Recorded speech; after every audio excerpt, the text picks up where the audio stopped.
All right. So I am actually going to turn it over to our PHSA to get us started, and then you'll hear from me soon.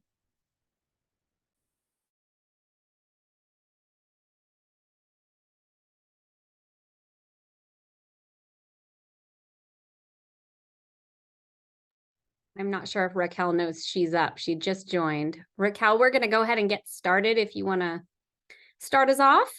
Yes. Hello, everyone. Thank you so much for waiting.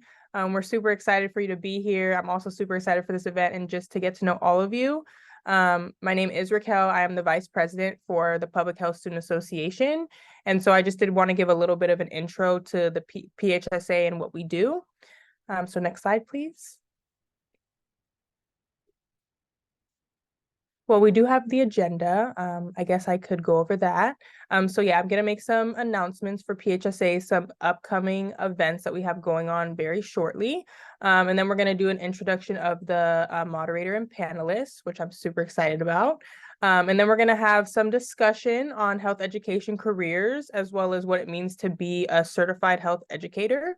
We're going to learn about that in a video, and then we're going to have some breakout rooms where we get to know our three panelists and kick off hopefully a good discussion.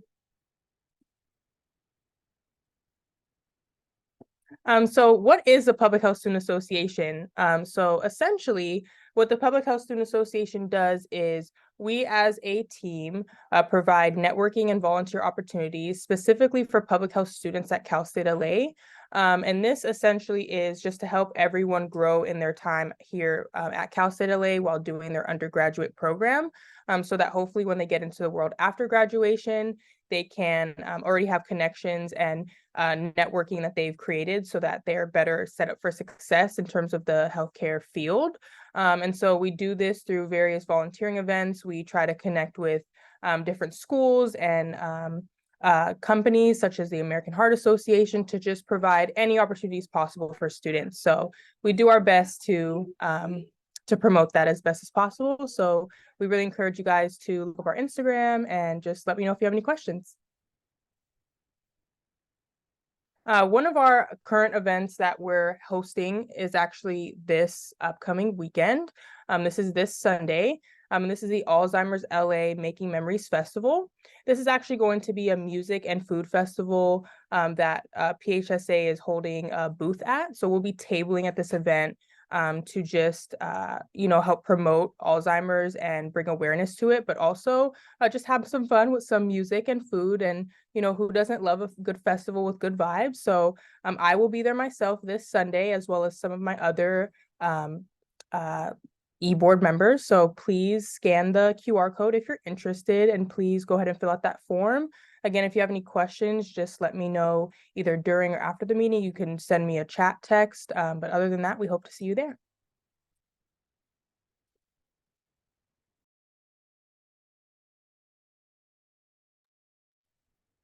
Natalie, this is your slide.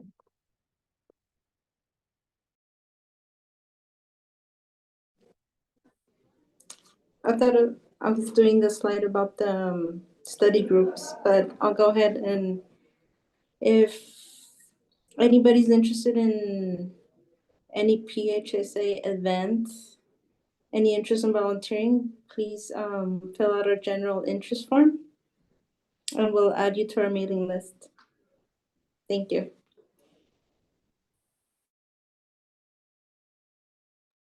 Also, we currently have some applications open for some co-chairs.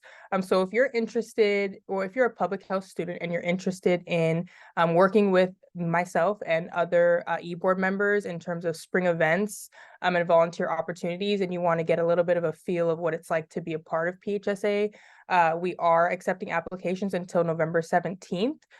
So if you are a junior or a senior, we'd love for you to apply and just work with us in terms of organizing these events, because it will be really busy in the spring and we can get as much help as we could get. So just go ahead and visit our link tree to apply, but an email will also be sent out this week with more information.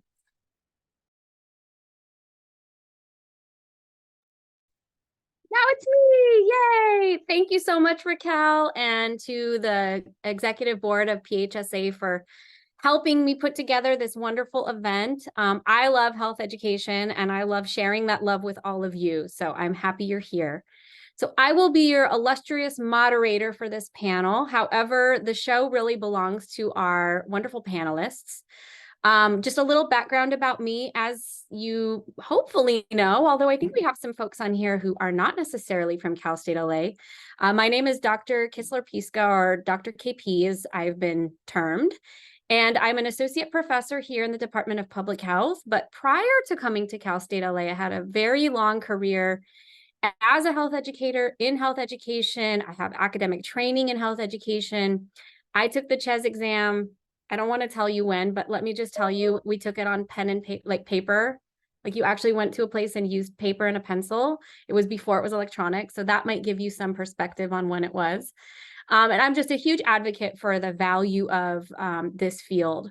And so I wanted to curate a panel of people with varied experiences, both in health education, both in their careers since graduation from the undergraduate degree, and also their experiences with CHES. So some of our panelists have CHES certification and some don't.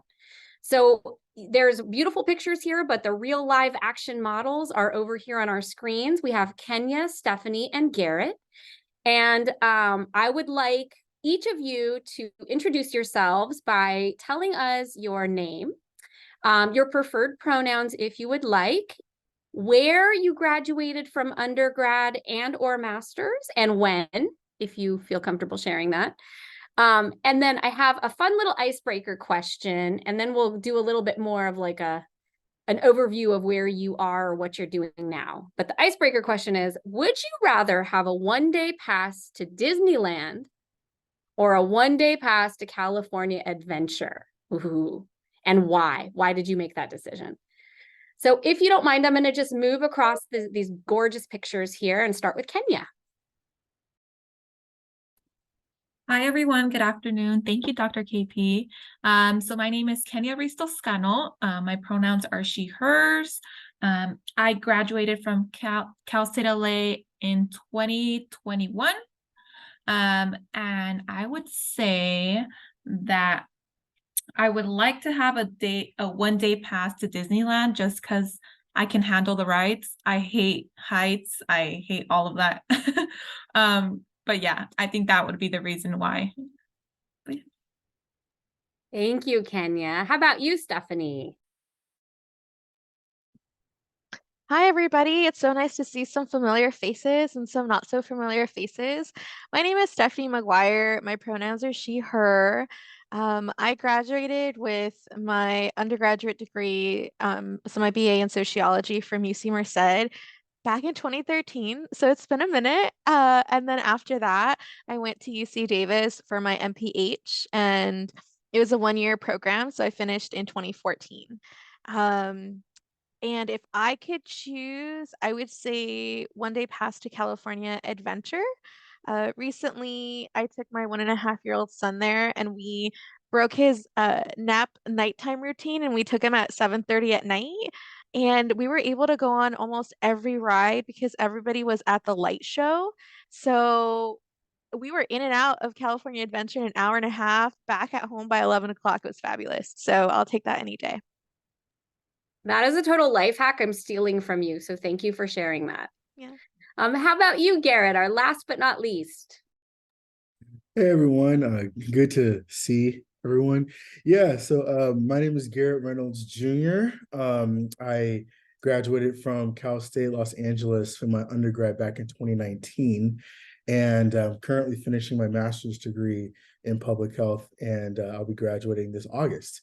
And that has been a process. I wish my program was 1 year, minus 3, fortunately, but it's totally worth it. And if I had to choose, definitely I'd have to go for Disneyland. Adventureland all day, Tomorrowland is just there's something about lightsabers and that whole side of Disneyland that's just reminds me of a really sweet time in my life. I love that. Well, thank you all for introducing yourselves and breaking the ice a little bit.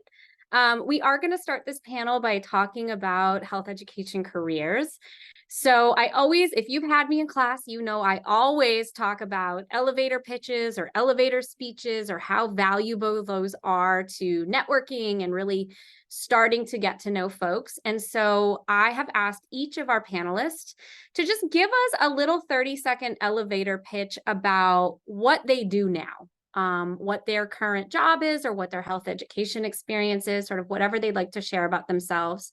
So we can just get a little bit of context before we start asking more detail-oriented questions. So this time, I'm not going to dictate it. Whoever wants to go first, please feel free to go.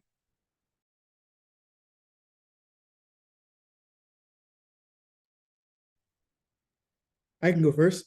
So we're just talking about what we're doing currently now, right? And what we've done in the past too, or just... I mean, you're in a slightly transitional phase. So if you want to talk a little bit about where you have come from or what you're doing, whatever you'd like to share about your sort of professional journey and what you're doing.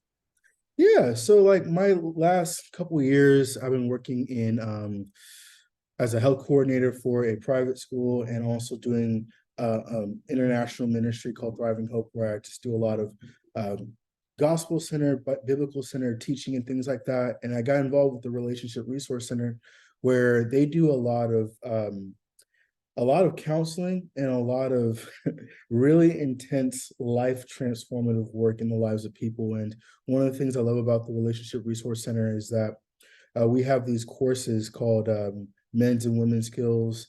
And then we have skills where we go beyond that to marriage skills, premarital skills, things like that. And what it does is that it just gets to the core of our hearts as human beings, understanding the biblical side of it, the psychology of it, the neurology of it, and understanding like how our brains work, how we cope in destructive ways from like past hurts and pains from our childhood, and how that causes us to do things kind of automatically that we think is, you know, who we are, but then we take truth about psychology, what God's word says, and what we know about the brain and how it works to renew our minds and to put together new practices to help us to be healthier people and to love people better.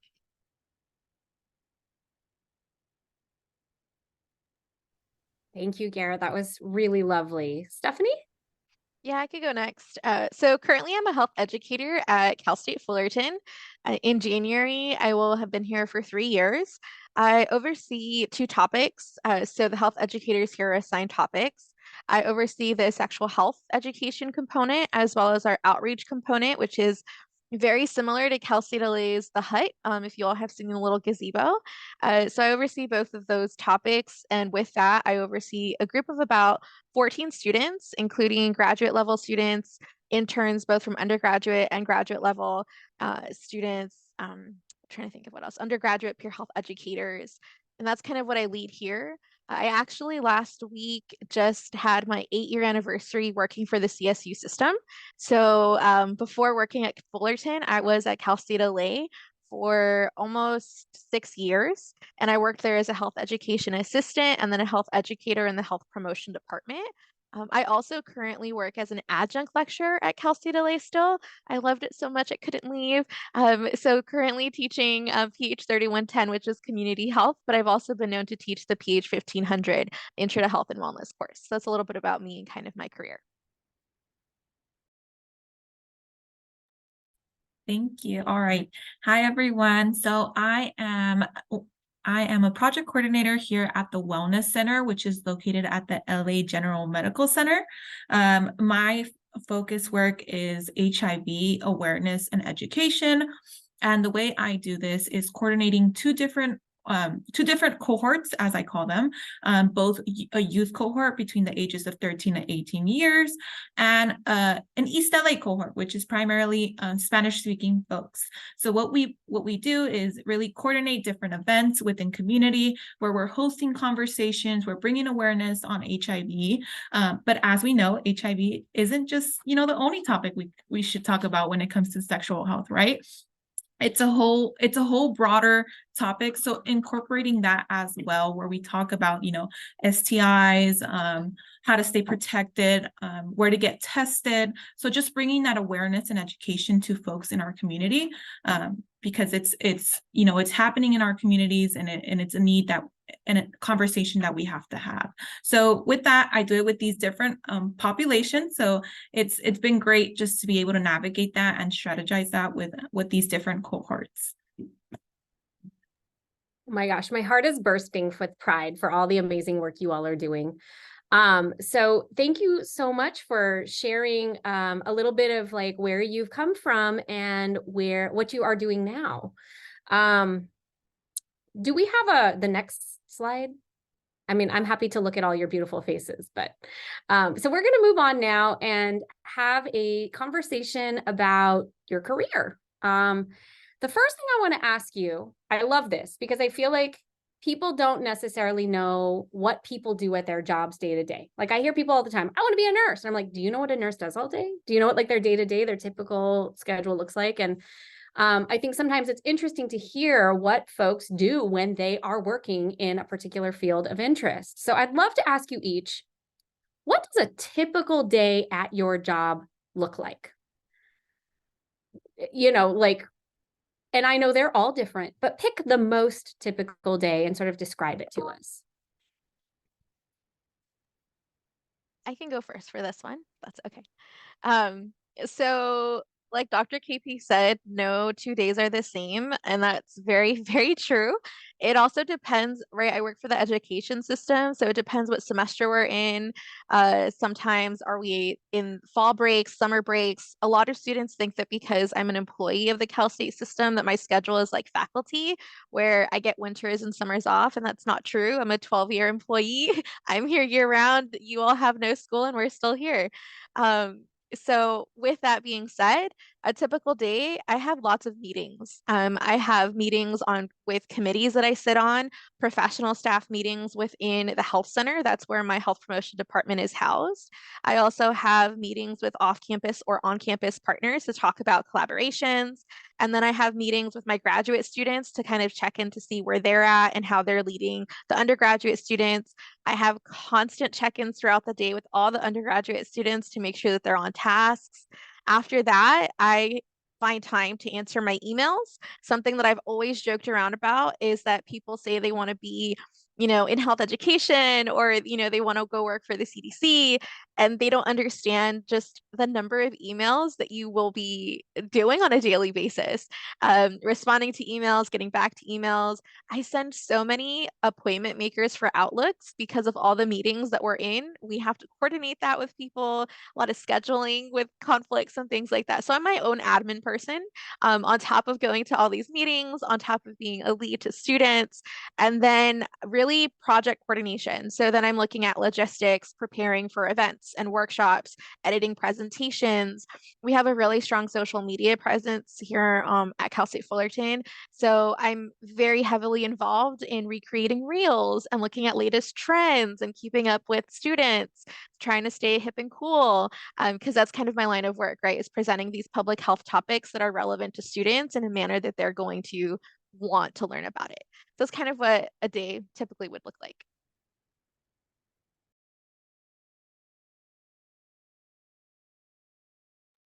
I can go ahead and go next. Okay, so a typical working day for me, I would definitely say I'm also my own kind of admin, where I just coordinate my meetings, right? And making sure I'm connecting with other organizations, whether they're nonprofits or bigger organizations that could come in and kind of find a way to support the work that we're doing. Because as I've learned being in this work, the topic of sexual health, right? It's very taboo within our community. So finding those different strategies in terms of integrating the information to folks and in a way where they feel comfortable and they feel like willing to share their experiences as well. So definitely coordinating different meetings with other organizations, nonprofits, showing up to their events if there's room and availability for me to go to their events throughout the week. Definitely finding that time and that space to go, because being in this work, I've also learned that you need to show your support to other organizations in order for them to support the work that you're doing as well. In addition to that, similar to what Stephanie mentioned, making sure you're kind of like that mentor or that advisor for those folks that you're coordinating with in my cohorts, right? updating on what are the next steps. We try to meet at least once or twice a month, where we really strategize and coordinate what are the next steps, what do we want to do for this next month, what events do we want to coordinate, what are fun activities that we can integrate to host these conversations. So definitely meeting with them, constantly reminding them, because again, youth, they're primarily just high school students, so I know they have a whole life.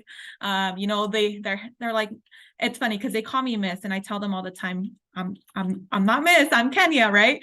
They're always like, yes, I have all of this. I'm like, perfect, but how do we coordinate this? How do we strategize this? So definitely just keeping up with them, and also allowing them to share like something outside of what they do besides this work. With East LA, also constantly reminding them, setting up reminders, setting up different events that we can attend, and just continuing to search, whether that's online or using my center as a source to look at those events that we can go and table, which is passing out resources, passing out condoms, passing out information on where to get tested for HIV. And that's typically like my work. And then from that, answering the emails, staying connected, and just, providing the services that we can to get the awareness out. That's really cool. Yeah, so for me, it's the same. I'm kind of my own admin person, and what I love about it is that it has a lot of autonomy. So like most of my days include a lot of group counseling, life counseling. It's mainly a lot of pastoral ministry, so like, setting up appointments, talking to people, and it's usually really heavy, people going through just a lot, people that are going through divorces, people who are going through just tragedies in their family, people going through just a plethora of things, and being able to just be present, being mentally present, emotionally present, and being able to handle just the depth of what a lot of people go through, and mainly just encouraging them a lot. Also, I got some of my material, so going through these booklets, where it's through the Relationship Resource Center, and then what we do is we typically will have like a group of about 10 people, 2 facilitators, 8 attendees, and we will go through the material. And these are really long courses. They're about 13 to 15-week courses, and we go through all the chapter content, which includes like, emotional awareness, what's going on in your life, emotional wholeness, all these different types of things, from knowing your identity, understanding your family of origin, recognizing your coping mechanisms, overcoming shame, renewing the mind, conquering addictions, understanding your own personal sexuality, understanding forgiveness, bitterness, and becoming who you were always meant to be, right?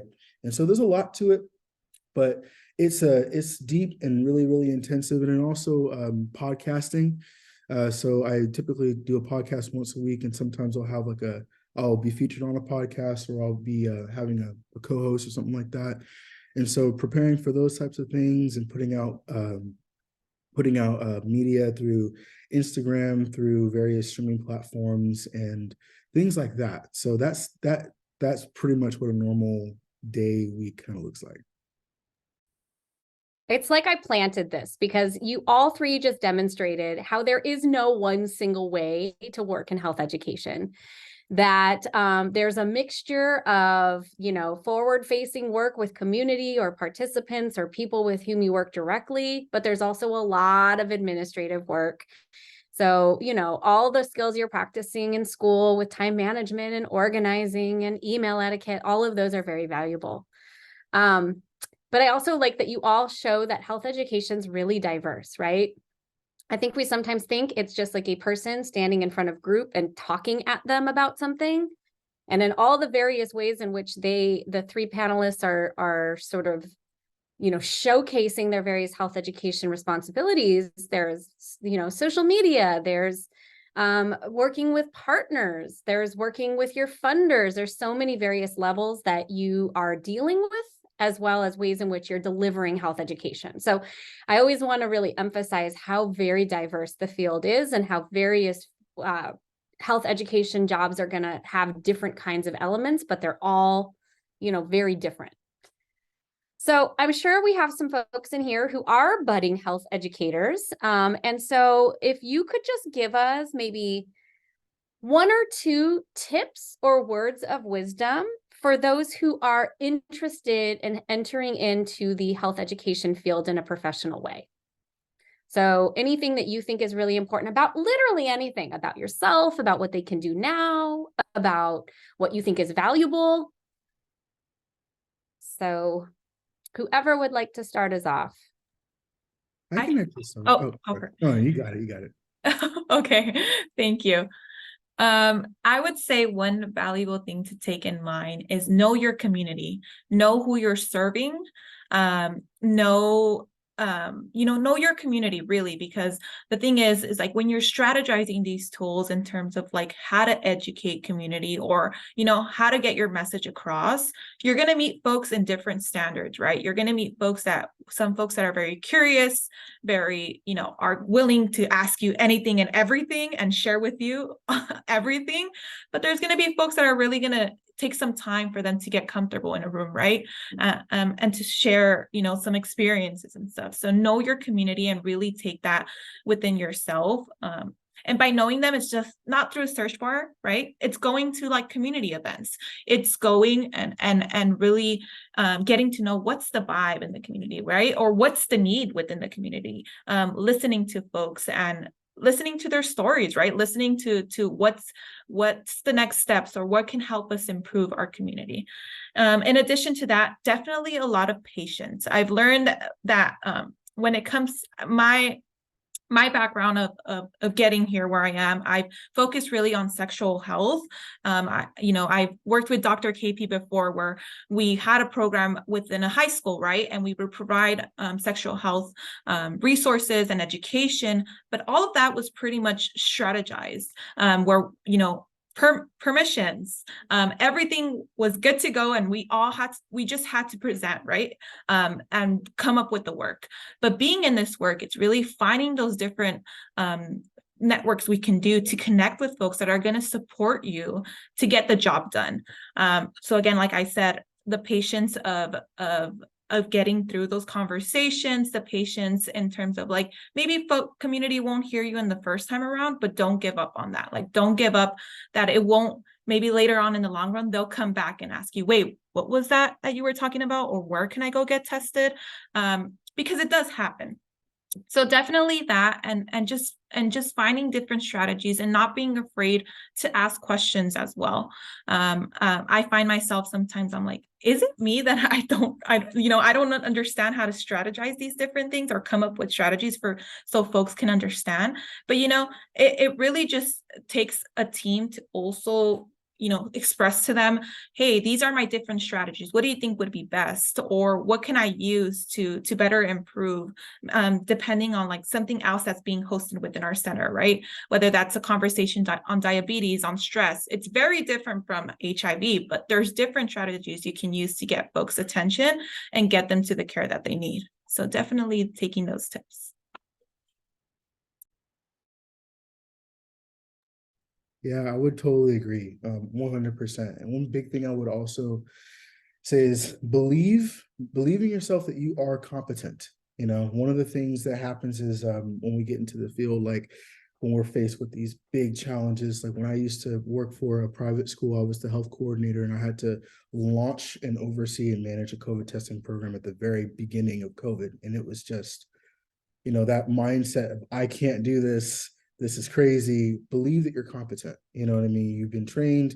You've gone through your CHES certification if you choose to do it. And what ends up happening is as you begin to believe in who you are, you begin to walk in that. And so, when you believe that you have the ability to accomplish that task, you humble yourself and you say, okay, you know what? If I need help, I'm going to talk to someone that knows more than I do. There were times where I would be on a call with the infectious disease physician for the county, and like they're asking me all these questions, and I'm sitting there just like, yes, like nodding my head, or making sure that I know what I know, and coming out of those conversations more confident in the fact that yes, we are doing what we're supposed to be doing. We are accomplishing this task well. We are being successful, and especially when you're in a position of leadership where everyone's looking to you to accomplish it. It was hard because everyone looked to me like, you are the guy.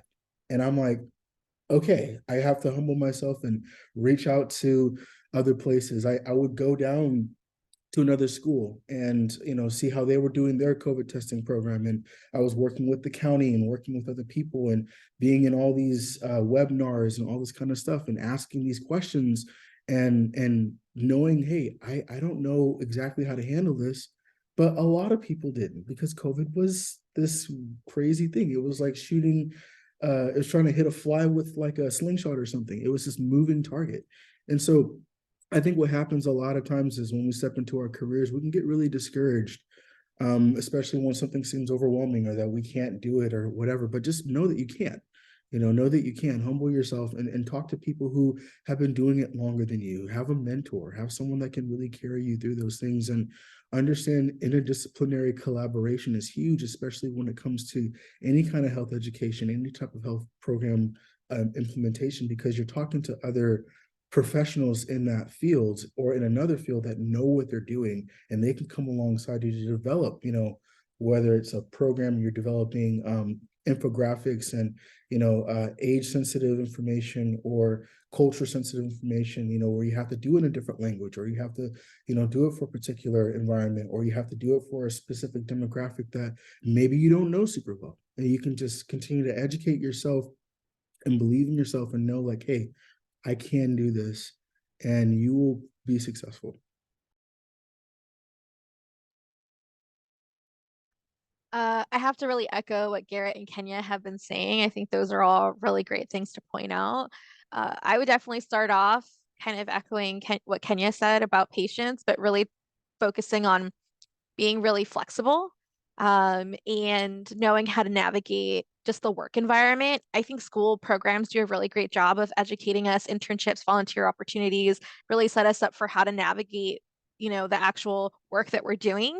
But something that I've been hearing from students, on both campuses, and just what I've seen time and time again, is that no one teaches you how to navigate having conversations with coworkers, or how to navigate conversations with higher ups or administration. There's this different level of expectation. I kind of wish there was a class on, etiquette, like office etiquette. And it kind of seems like, oh yeah, you're kind to everyone, but there's just a different level when you work with a lot of different levels, like specialist 1, specialist 2, specialist 3, and realizing that every different organization you go to may operate differently, and there may be different expectations, and you just have to adapt, and you have to be really flexible. Me and my group here, my health promotion team, it's really funny because we have a motto, and our motto for the last year and a half is pivot. Whenever something doesn't work out, it's like, okay, pivot, it's time to pivot again. And even our students know it. Whenever they ask for something and I say, oh, we didn't get the funding or we couldn't do this, they already know. They're like, pivot. So flexibility and knowing that when you work in a system, it's a system, right? And there's cogs and there's wrenches and there's screws that fall out. And even though you have this really great idea or workshop program or event, it can take months to get something approved. As simple as a signature, as simple as funding, as simple as, wow, somebody dropped out. Talk about working in a team. I know a lot of times as students dislike working in groups. There's pros and cons to that, but it's because in real life, you are going to be working with others, right? Whether that's off-campus partners, on-campus partners, your own colleagues. And, we're all human, and a lot of us like postponing things still, even after college. So it takes a lot of time. So flexibility and learning how to navigate all that is something that I would definitely say. The other thing that I would say is, just like Dr. KP pointed out, with the 3 of us here speaking with you all, there are so many different routes you can take in health education. Like there's so many different populations that you can work with. And yes, you can go out there and apply to all these positions and land a job and then go from job to job to see what you like. But really, you all as students have such a special place. You're a student. There are so many volunteer and internships opportunities for you all. Really take advantage of that. Don't wait till your last year when, if you're a public health major, you're required to do it. Really dip your toe and see, what do I like and what do I not like? And it's not just working with certain populations, but it's also, what environments do I think I will thrive in, and really put yourself out there so that you know all this before you start applying to places. You know, and unfortunately, you won't find out till you start working at that place, and then you're like, wow, I thought this was going to be it, and now it's not. So that's what I would share. Wow, that was like, I asked for a little bit of wisdom, and that was like an entire century's worth of wisdom. So thank you for sharing. So much of what you're saying resonates. I feel like my head was gonna fall off from nodding so, adamantly about what you were saying. I just wanted to share that I co-chair our community advisory board for our Masters in Public Health program, and we have a collection of like 16 to 18 people who are out in all different sectors of public health, working out in the field. And we've asked them before, like, what is something that you look for in your people that come to work for you? And they always say exactly what Stephanie said. Public health is ever changing. You need to be flexible, adaptable, and able to pivot. You might get hired to do this, and you have all these deadlines and all these timelines, and then something happens. You're like, just kidding. You're now working on this, or your deadline that was this date is now moved up. So learning how to just kind of go with the flow is such an important part, I think, of all work now post-pandemic, but also just specifically related to health education, health promotion. So we have just a few minutes before we kind of end this health education careers piece and move into the CHES discussion. I wanted to see if anyone had any questions.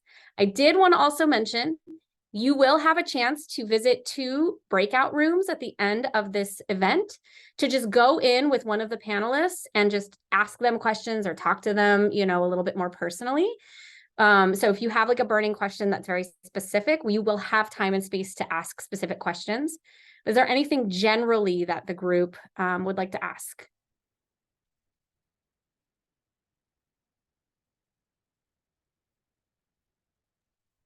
I have a question. Yeah, Rick. So I'm wondering if all of you guys could answer, in your opinion, what is the highlight for you in working in health education? And then for you specifically as well, what's a specific challenge that you find you're always coming across in terms of your career? I can go first. I'm looking at the other 2. Okay. For me, my highlight, regardless of the campus I've worked at, regardless what topic it is, I've been in the CSU system 8 years. After my master's program, I was fortunate enough to land a position as a health education assistant at Cal State LA. So that's all I know in my professional career. But it's always been the same. It's when I get to see a student's light bulb go off when I'm educating them on any topic, and I can see that they're not getting it, and then I say something, or I finally think of a way to approach them in the conversation, and I literally see the shift in their eyes, in their facial expression, and they get it. And for me, time and time again, that is the highlight, whether that's with a student that I'm working with on the walkway at a workshop, or even students that I oversee where they're not understanding something and about work related, and then they get it. That for me 100% has always, always been the highlight. That's what keeps me in higher education. That's what keeps me working on campuses versus going somewhere else for me personally. And then, did you say one of the challenges? My trying to think. One of the challenges I think is I'm in a different stage of my life now as a parent, as a new mom, and in health education and the work that I do, there's a lot of evening and weekend requests. So talk about learning how to do work-life balance. In my job description, it says on a needed basis when it comes to evenings and weekends. So I can't just straight out say like, oh no, I can't. And, before becoming a parent, I would jump at those opportunities because I'd get flex time, double time. There's no overtime for me, but, there's some wiggle room. And my own coworkers saw the shift. They were like, oh, Stephanie, before you were the first one, taking all the opportunities. And now I'm the last one. Like, if no one else can, then I'll make it work. So I would just say that's a challenge because a lot of positions are great when you're in one stage of your life. And then you go into a different stage of your life and you're just like, oh, I didn't think about this impacting what I have in my personal life. So work-life balance, even in a field like this, definitely one of the challenges.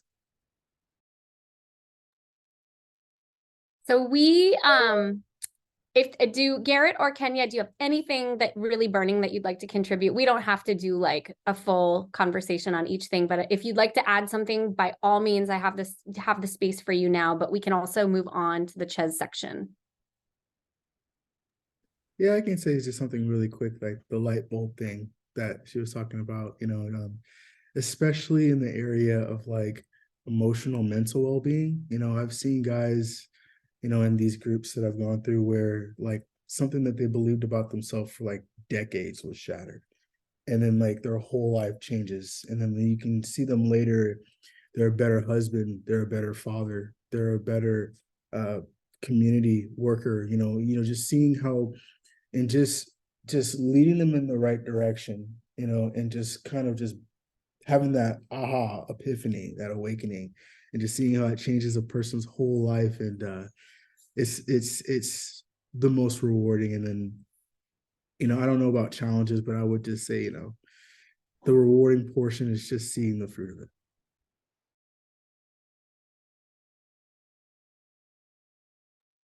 I mean, thank you both for sharing. I definitely, I feel like Stephanie, I have very similar responses into into the response that you gave, but definitely that first question, like today I hosted a class and I could feel that person coming in with very like, oh, I don't want to go in, because we were going to talk about how to initiate the conversation about sex.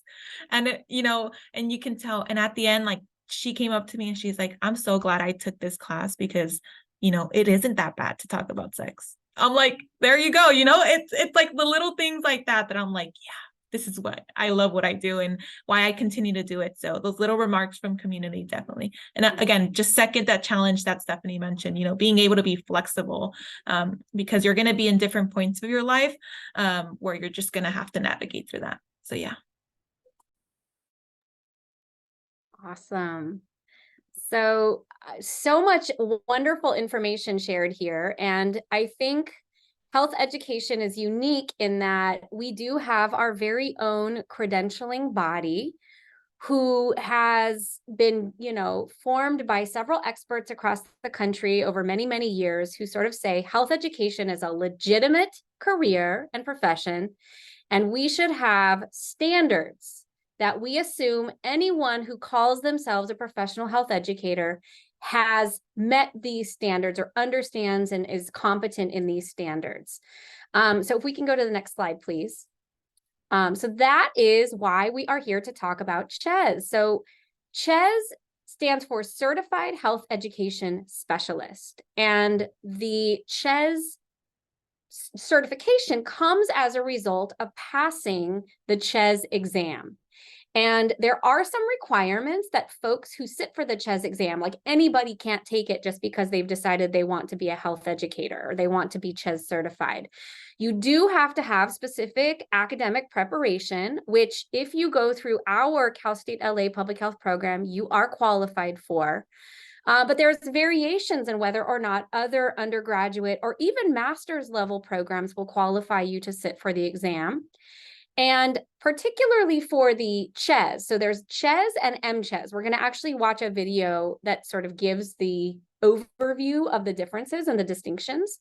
There is an entry-level health educator, which would be someone who sits for the CHES exam. The MCHES is a master level, someone who has been in the field for a long time and has a lot more robust understanding of the field and would take an exam to sort of certify them at a slightly higher level of expertise.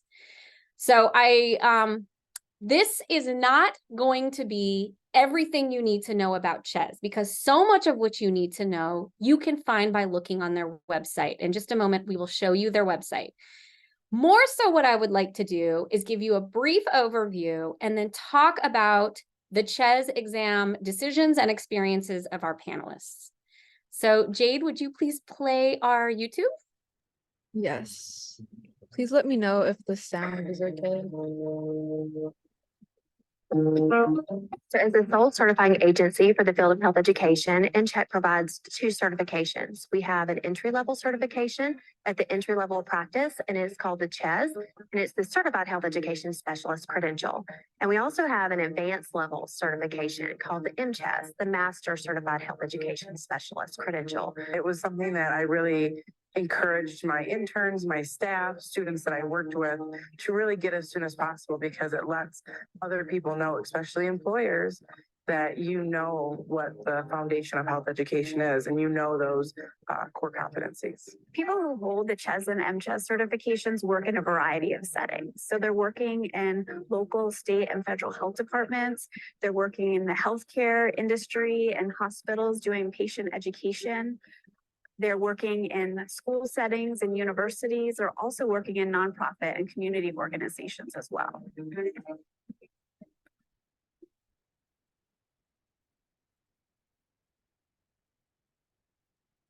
I was actually required to have it as a part of my job, which I actually really liked.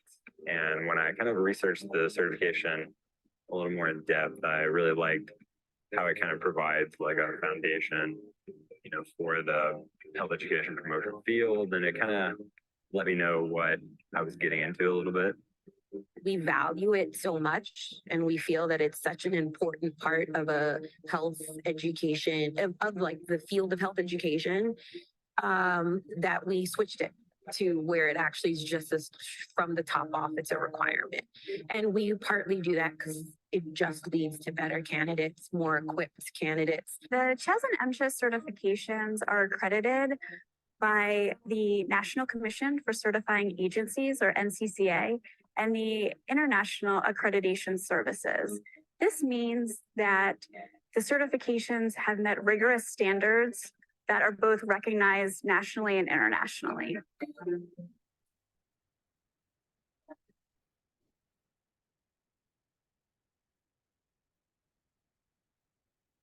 Like that, if students who are eligible for the certification become certified, it sets them apart from others in the field, particularly when employers are seeking or preferring to hire those who are credentialed or certified. It also helps to expand their not only their professional opportunities, but it increases or enhances their own professional credibility and confidence in the work that they're doing in the field.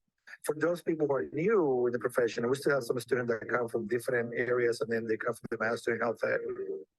Again, it's another way to say, well, if you want to become a professional and as you look for jobs in health ed, this might be something that will definitely benefit you having. The more I looked into becoming CHES certified, the more I was convinced that it was going to be highly beneficial to have on my resume and marketability as I was preparing to job hunt.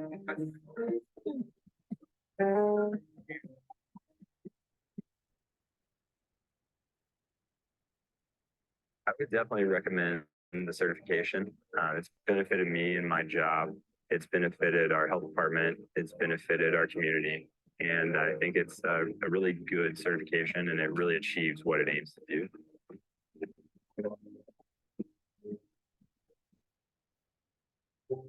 So the first thing someone needs to do is to make sure that they're eligible. And that means that they have met the requirements, the educational requirements in the field to sit for the certification exam. In addition, the application process, once you are deemed eligible, is also found on the NCHEC website. And that process is a very painless process that you go through to provide information to NCHEC to verify that your transcript indicates that you have the educational background to sit for the competency exam to become certified.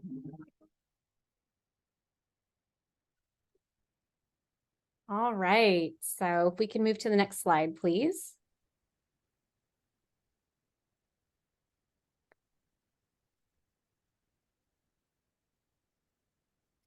So what I want to focus on today is just a discussion about,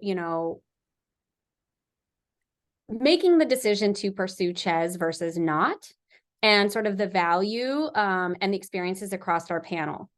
If you want to learn more about the CHES exam, your best bet is to go to the NCHEC website. It's a very nicely organized, straightforward website. They have all the information that you need to know. The CHES exam is offered in October and April, so twice a year.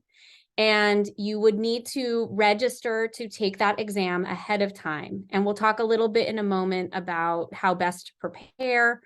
The reason we always hold this event in November is because if you are considering taking the exam in April, this month is the month that early bird rates are available. So you get reduced rates when you are still a student. You get reduced rates if you register early during the early bird registration. So just like other things that you might pay money for, there's different tiers of how much people might need to pay and different timelines where things are a little bit cheaper and they get more expensive as you get closer to the date. So if you are thinking about registering, I would check out the NCHEC website. I would think about if it's reasonable to take this exam in April, or if it's better for you to spend more time preparing for the October exam next academic year. I do think in our program, the most important class you can have taken in preparation would be PH 4340, the health promotion class. I think it most closely aligns with what the actual exam covers. And I think that's, you know, like a really good way to get you prepared to take the exam, but it doesn't mean that you have to have just taken a health promotion or health evaluation class in order to be prepared for the exam. So next slide, please. So how do you prepare? There is an NCHEC sponsored book. You can see the cover here that they provide that offers an overview of all the information in the CHES exam. Now, this book is kind of pricey, so you can certainly buy it. You can buy an online version, or you can buy an actual hard copy, and that will be your book. And it covers all their sort of areas of responsibility. There's all kinds of information that some will seem very familiar to you from your classes, but it also organizes it using the language and terminology that the CHES exam will use. So it's really the best way to study because you're preparing in the language and terminology and format of the people who design the actual exam. But if you don't want to have to buy this book, I have purchased several copies in the department, and I have several hard copies here that I am willing to loan people if you would like to use that to study. Now, I will prioritize folks who are studying for the April exam because I do think it's a little too early to start prepping for October. I think you need about 3-4 months at most. Anything more than that, you might, everybody's different, but that might be hard to stay focused. So if you are interested in borrowing a book, you can certainly email me and you'll need to come and pick it up at Cal State LA's main campus. Or there's also another way to sort of coordinate that. Next slide, please. Oh, actually, I'm going to pause. So before we go into CHES exam questions, I did want to say that CHES may or may not be the right choice for you. And so I would love if each of our wonderful panelists would share why you did or did not decide to take the CHES exam and when the timing of that, sort of when you were an undergrad, like how did you decide if you decided to pursue it was the right time for you, and sort of just your experiences with CHES. And if it's okay, I would love to start with Garrett first. Sure. I pursued it because in the class that I was in, I forgot the name of it, but if we took the exam, we were going to automatically pass the class. And so I was very motivated by that. But then the first time I took it, I didn't pass it. And then I kind of thought, it's whatever. I graduated and I said, you know what, I actually do want to take this. And so I took it again in October. And the main reason why I wanted the certification was, one, because I really thought health education was a great opportunity for me in terms of just having that natural skill set of educating people and things of that sort. And so as soon as I got that credential, a lot of doors opened up for me in public health. I mean, a lot of doors opened. I was able to start working for a medical device company. I was able to work for the school I was at and doing what I'm doing now. And one big thing was that even in my interview process with my last job, that was a big part of the reason why I was hired, was because I had that health educator credential, and it was a huge thing that helped me in my job. And the thing is, not to go too lengthy, but the thing is that the credential itself really covers a lot. And you'd be surprised how much that applies to a plethora of different things that, you know, unless you were kind of asked to study those areas of competency, you wouldn't know it, right? And so that really helped me a lot, especially when it came to health promotion with my school. And that was the most important credential I could have had. And I don't think I would have been able to be as successful with my job. And just as a hallmark, so you have tangible evidence, we were able to mitigate the spread of COVID throughout that whole campus, and we did over 23,000 tests, you know, as one campus. So, you know, the CHES exam really did make a big difference in my personal life and career, for sure. Could I ask, thank you, Garrett. Could I ask Kenya for you to speak to your experience next? Yes, of course. Thank you. Can you all hear me? Sorry, I thought I cut off. So I took the CHES. I mean, I've heard it in conversations when I was in my undergrad, you know, my last year. I decided to wait, so I didn't get that discount and stuff, but I did say, okay, I started working now. I think I should start taking it, maybe because, you know, to open up more opportunities and all. I did take it and I did not pass. So that was my first time. But as now I reflect, because that was like a year ago, as I reflect now, I can see how, you know, I do want to take it again, but now I can really use this past year of experience that I've, you know, that I've learned being in community, being in the work, and finding those things of when I'm studying, right? Because one thing about me, my study strategies, it's really examples, you know, different scenarios. So those things, those topics, or the thing, or you know, the theory of this or that, I am able to connect back and you know, hopefully this time. So in the future, I do hope to take it, whether that's within the next year, right? And use that to my advantage, because again, health education is the field I want to continue in, and I can see, you know, what this certification can bring, and it can broaden more opportunities for me. Thank you, Kenny. I think it's so wonderful that you both have shared that, you know, you sat for the exam and you didn't pass the first time, but Garrett, you were able to take it again and pass, and Kenya, you still have the ambition. So this is a situation where, you know, it may take more than one sitting to pass the exam. That's quite common. I hear students who do pass it in the first sitting, and I hear lots of students who don't. So it varies tremendously. And I wanted to put Stephanie last because I think she is someone who works so squarely in health education, but does not have the CHES certification. So I would love to hear, you know, why you don't, and also like what value you see CHES bringing or not bringing to being a health educator. Yeah, I appreciate that you saved me for last because it makes sense. So earlier when I shared a little bit about my background and like when I graduated, obviously it's been almost 10 years. So it's been a minute. So in my program, I shared that it was a 1-year accelerated program in the chat. In my program, there was only one track. It was epi or no epi. So I know a lot of Masters of Public Health programs have different tracks. Some of them have health education tracks, or there's a lot of electives that you can take. At the time, I didn't know that. I shared that my undergraduate is in sociology, so I had no previous public health academia experience. I fell in love with public health because I was a peer health educator in my undergraduate years. So I share that because when I graduated with my MPH, my program unfortunately didn't do all this. You have such great support with your faculty that they care so much for you all to have the knowledge and information and education. I was not made aware of the CHES. I didn't know it existed. You know, it was neither here nor there. I ended up in the health education field, like I shared at Cal State LA in their health promotion department. And my lead asked me, are you interested in obtaining the certificate? And I said, oh, what is that?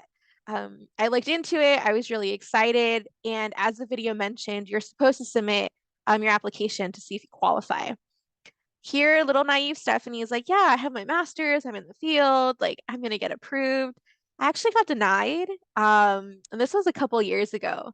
So what they came back and told me, because you have to submit your transcripts, was I did not have enough course credits in health education classes. So if I was interested in pursuing the CHES or the MCHES, that I would actually have to go back to school. And based off of their assessment, I would need to take three-unit courses. So I shared this with my lead at the time, and she said, oh, well, we're not requiring it for you here. And, we wouldn't be able to pay for it for you because we're not requiring it. So it would be up to you if you wanted to go back to school or not. At the time, I was like, no, I love what I do. I don't see myself moving anywhere else. Like, I'm okay for right now. And then I left Cal State LA to work at Cal State Fullerton. As I shared, I've been here for 3 years. And I'm the only one in my department of 6 that does not have her CHES. And I stand out, and not in a positive way. I get asked very frequently by a lot of professional staff on and off campus why I don't have those letters behind my name. Even though I've been in the field for 8 years, even though I've been doing this for such a long time. So I share that because this is actually very timely to be a part of this panel. My lead here felt very strongly that I should have the CHES, and I advocated for myself and I said, I agree. However, I don't have the financial means to pursue that right now. And my lead said that they found the financial means for me to pursue it. So they actually made it a part of my yearly academic evaluation because we get a yearly evaluation here. And they are going to pay for me to take all 3 courses, and they're going to pay for me to take the CHES exam. And then I'll be squared away and I'll be able to have it. So I'm really excited because I actually just heard back from the CHES folks, and they've approved which 3 courses here at Fullerton I could take. And I'm going to start taking one next semester since I haven't been in a class in a very long time. So I'm testing the waters. But I will share that I definitely feel judged professionally by folks in the public health field, outside of the public health field, for not having it. I do know now when I look at all these job postings for any other job listing, it is so much more needed than 10 years ago. I see it everywhere. 10 years ago, maybe I would have seen it looking at jobs, but now everything is preferred. Some are required. So I definitely would suggest to take advantage of the pricing as a student because not everybody is as fortunate as I am. I mean, it took a second, job place to want to give it to me. And if I'm being honest, it's probably because I'm the only one who doesn't have it, but I'll take what I can. Thank you so much. Such interesting, varied paths to the CHES. And I did not know that, Stephanie. I am so excited for you. That would be really cool. So, obviously it takes preparation. As I say in my classes, this is not one of those things you're going to do at 11:58 when it's due at 11:59 on Canvas, right? This is going to take some preparation. So we wanted to show you some of the practice questions that, so you get a flavor for what the CHES exam looks like. So we have 2 questions here that we've programmed in as a poll. So Jade's going to make those go live, and I would love if you would participate, more so just to get a sense of what the questions look like. And then, of course, you now know what to expect, and borrowing books from me might be your next step. So go ahead and take a moment, complete these questions. There's only 2.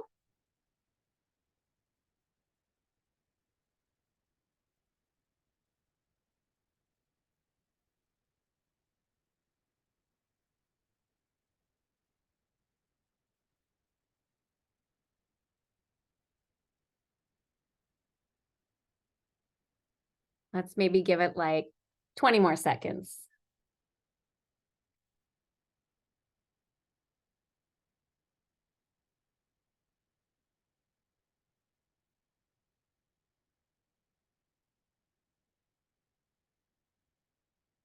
All right, 5 seconds. All right, let's go ahead and end that poll and see what you all, if you chose correctly. All right. So number one, amazing. Most folks chose the correct answer, which was D, all of the above.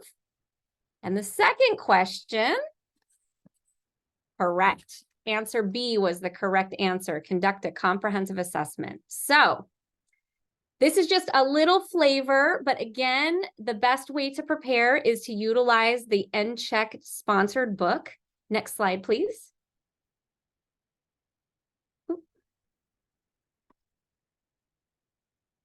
And I'm going to give the floor just a moment to PHSAs so they can talk to you about another opportunity, because if you are going to study, you should study with other people.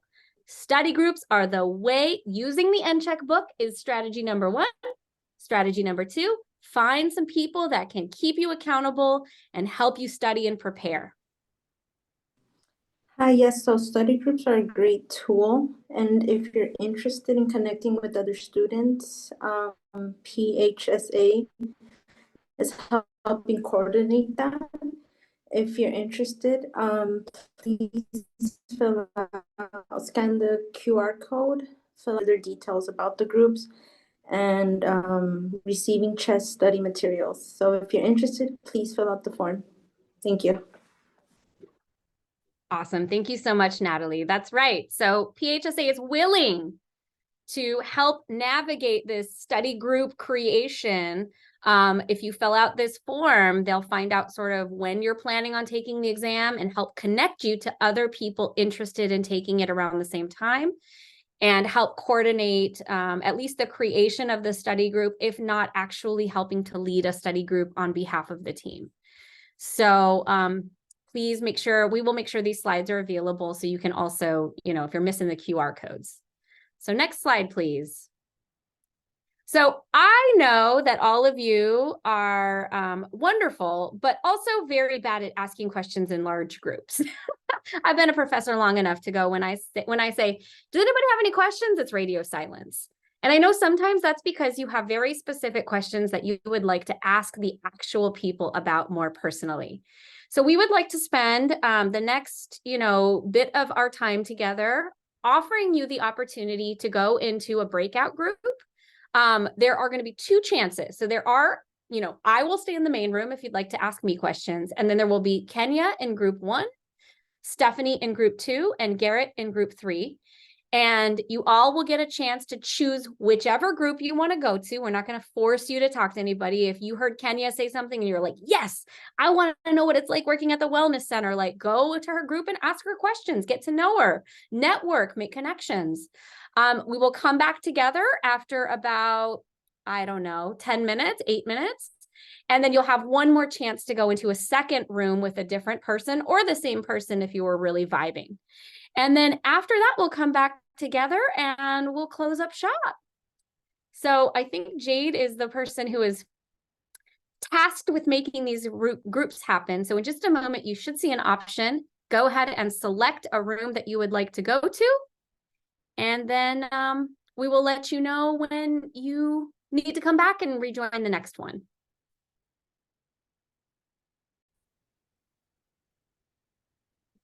Welcome back, everybody. I felt so bad bringing you back because clearly when I said one more minute, usually people are like, oh, good, I'm done. And nobody came back. So you must have been having fabulous conversations and like really engaging in good stuff. So I'm sorry to have brought you back, but I hope you got a little chance to talk with a couple of our wonderful panelists.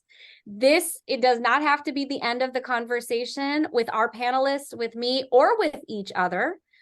We hope this is just an opportunity to start the conversation about health education careers and CHES. Next slide, please. And so if you would like to stay connected, we have lots of ways in which you can connect with Public Health Student Association. Athena and I are the faculty advisors, so we are always attached to everything PHSA puts out, including this event today. We have so many great ways to get involved. If you are a student, I implore you to apply for co-chair, because who wouldn't want to work with me and Athena? Right? I mean, you gotta join us so you can help us out in the spring. We have lots of really cool things to plan. In terms of CHES, you have been given a lot of resources. We will make sure that this PowerPoint is made available. We will make sure the recording is available if anyone wishes to view it again, or if somebody you know missed this and they wanted to view it, we'll put it on our YouTube channel and make that information available, most likely through our Instagram or our other social media. So please make sure that you are following Cal State LA PHSA so that you can get up-to-date information about things like how to get the recording or how to stay in tune with all the PHSA events. I see Linda raising her hand. Hi, Dr. Katie. I have a question. How long do we are able to borrow your book for the exam? You know, I should probably have stricter rules, but I have just been letting folks borrow it until they don't need it anymore, which has worked fine until we run out of books. So right now, I think I have about 10 or 12 books. I'm going to find out from those folks who currently have a book who might be done with their book and ready to turn it back in.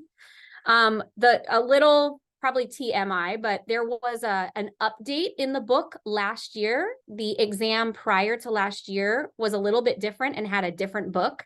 So we have a lot of old books and then we have a lot of new books. So we want to make sure that if you plan to take the exam, you get access to the newest edition because they added an entire area of responsibility. And you don't want to study for the exam and then take the exam and realize you missed an entire area that they added because you had the old book. So I'd like to ask, you know, if you're interested in borrowing a book, I'll probably wait to see who asks and what inquiries come through the PHSA QR code form. And then I'll prioritize those folks who are interested in taking the exam in April. And then if you'd like to take the exam in October, I will probably ask that you reach out to me after the April exam so that we have enough books for the April folks. But I don't really have a limit. I probably should. Maybe I'm not being a very good steward of my books right now, but it's worked out so far. So that was like a really roundabout way of answering your question. And it looks like Garrett is putting some wonderful information in there to stay in touch and learn about his work. So next slide, please. So I truly have to just take a moment and really, really thank first all of you for coming. You never know in this day and age who's going to actually show up to an event. It's hard to get involvement on this campus in person or virtual. So I really applaud all of you who came today, who are learning about opportunities for health education careers and getting more information about CHES. You showed up, and showing up is half the battle. So thank you so much for, you know, putting yourself in Zoom land for an hour and a half to spend time with us. But I mostly want to say a really special thank you to Kenya, Stephanie, and Garrett, who each have been a very important part of my own personal journey. I am so excited. I can still remember Garrett walking outside of Salazar Hall. I feel like you were walking to graduation. I don't know. I just still vividly remember you and talking to you at that very pivotal moment in your transition. And to have you here on the screen as a colleague who's about to finish a master's is just so incredibly exciting and impressive. And is my gift is like getting feedback from past students about how successful they've become and how wonderful they're contributing to that public health sphere. Stephanie, I remember when you were a health education assistant and I was like, you need to teach for us. And you were like, and look at you now, you are like running shop. You are a part-time professor. You are getting your CHES exam certification finally. And it has been so wonderful to watch you grow as a professional and finally get the chance to like finish this health education piece that you are clearly a master of at this point. So thank you for taking the time from your workday to be here. And Kenya, holy moly, I spent a lot of time with you. She was a SLICE sex educator with me last year. 2 years ago. And just the growth I have seen is really impressive. And it is so fun to listen to you talk about health education because I'm like, yes, she gets it. That's exactly right. All this stuff I can't teach you. You just have to do the work and you find out just how, you know, interesting and fun and complex the world of health education is. And I know you're going to get that CHES certification and you're going to keep doing great things. So full circle moment to the folks on the screen. I feel like in a few years, some of you who came for information may be my panelists that I get to be like, hey, come and sit on my panel and tell me your experience. So all that to say, thank you so much for all of you for being here. Thank you so much to PHSA for helping me put this together, and to Athena for being my very trusted co-pilot. I hope you all have a wonderful holiday tomorrow. Do not be afraid to stay connected with me, the panelists, or each other. And let's go out there and be awesome health educators. Enjoy the rest of your day.